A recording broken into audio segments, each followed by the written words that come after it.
Hello, this is Mark Newkirk with iFishing. The purpose of this video is to show you how to install your recently purchased breast shield for your Welch Allyn BIO.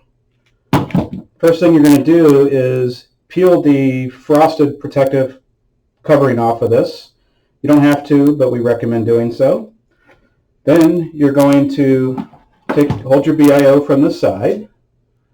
You're going to slide this behind the oculars up against the band. And then what you're going to do is you're going to go to the other side.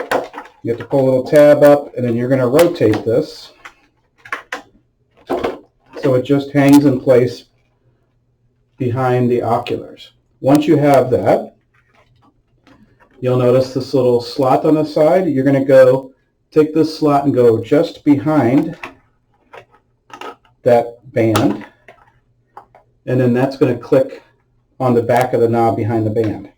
You're going to do the same exact thing on the other side.